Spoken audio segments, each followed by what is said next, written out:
Welcome once again to Musings by Danon. If you're new here, my name is Danon. I've been watching anime since 1985 and I'm currently reading over 500 manga or light novel series. As someone who has read a lot of manga and seen a lot of anime, as well as studied genre and story structure, I have a pretty good grasp on which manga are worth your time, depending on your tastes. Which brings us to the subject of today's video. Even given the worthless appraiser class, I'm actually the strongest.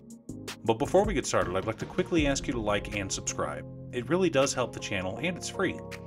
With that out of the way, let's get into the video.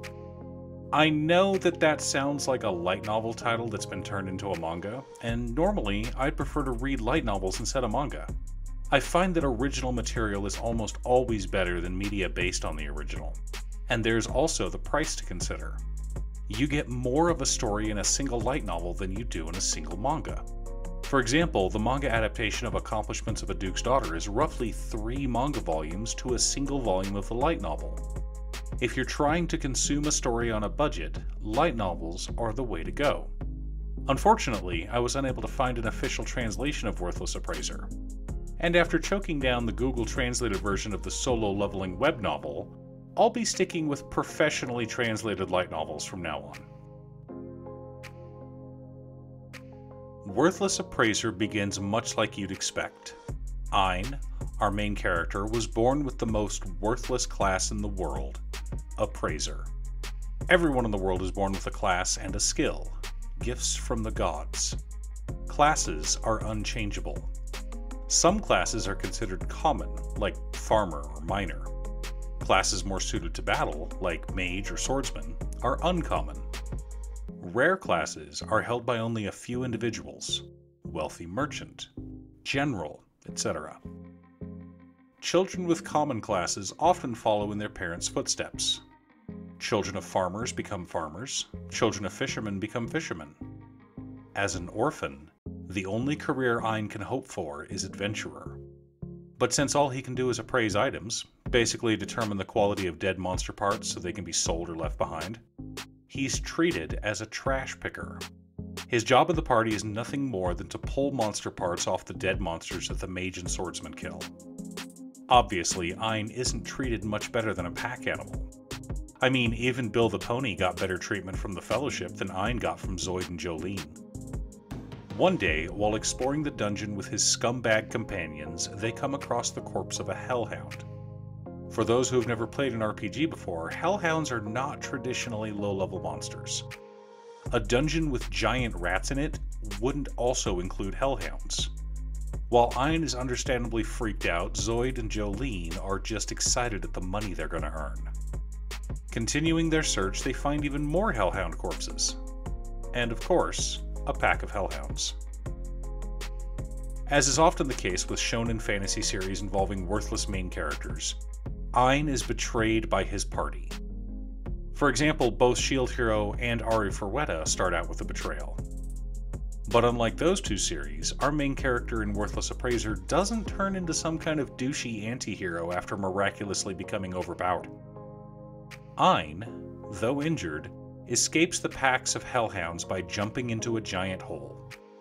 I can't really blame him for this decision. When your choice is to be eaten by a pack of demonic dogs or fall to your possible death, it's not really much of a decision. But he doesn't die. Instead, he finds himself at the foot of the World Tree, and the spirit of the World Tree saves him. But the guardian of the World Tree, and the mother of the spirit, doesn't like the way her precious daughter is looking at this boy, so she kicks him out. Unfortunately, Ein is no longer in that low-level dungeon. Instead, he's managed to find himself at the bottom of a hidden dungeon.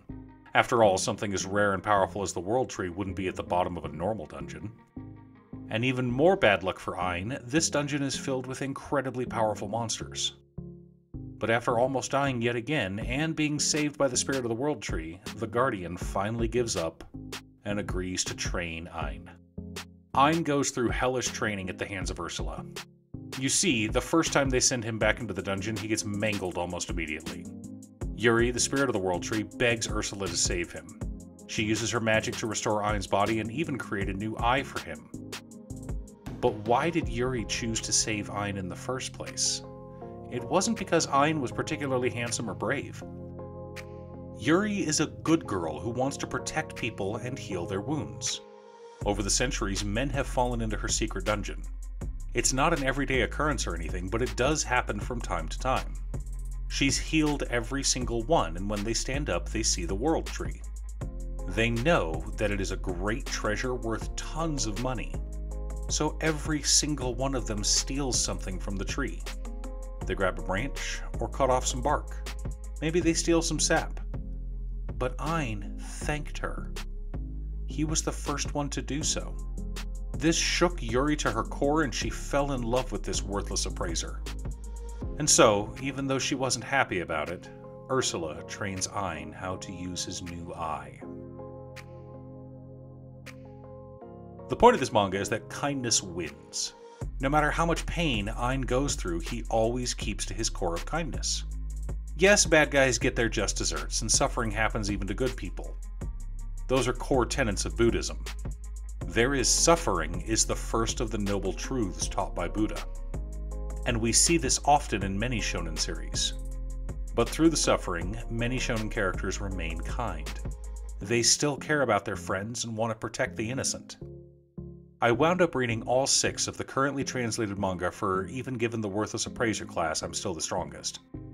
But I don't want to go into any more detail. I've barely scratched the opening couple of chapters. Suffice it to say, the title doesn't lie, and Ein quickly becomes a powerhouse. But despite his strength, he remains a good boy. I do want to warn you though that some of the fight scenes are a little brutal. But then again, so are One Piece and Bleach. They are certainly not on the level of Chainsaw Man though. So if you want a fun shonen with excellent action and an adorable waifu, and her mother who's trying to cockblock them, you should read Even Given the Worthless Appraiser class, I'm Actually the Strongest. The series is available over on Bookwalker. I'll post a link to the series down below. Have you read any new manga recently? What series are you currently reading? Leave a comment below. Huge thanks to Waffles for sponsoring this video. On my Patreon, there's a tier where you can pay me to do a video on a manga, anime, or light novel, assuming the topic is mostly safe for YouTube, and Waffles always has good recommendations. I truly enjoy all the series he's had me make videos on so far, and I look forward to his next suggestion. Thanks for tuning in. Once again, a huge shout out to my editor Cute Stuff. I couldn't make these videos without her. If you'd like to hire her to edit your own videos, there's a link to her Fiverr page below. If you're looking for ways to support the channel directly, you can head on over to patreon.com/Danon. There are several tiers to choose from. You can pick an anime or manga for me to do a video about, or you can join our monthly manga club.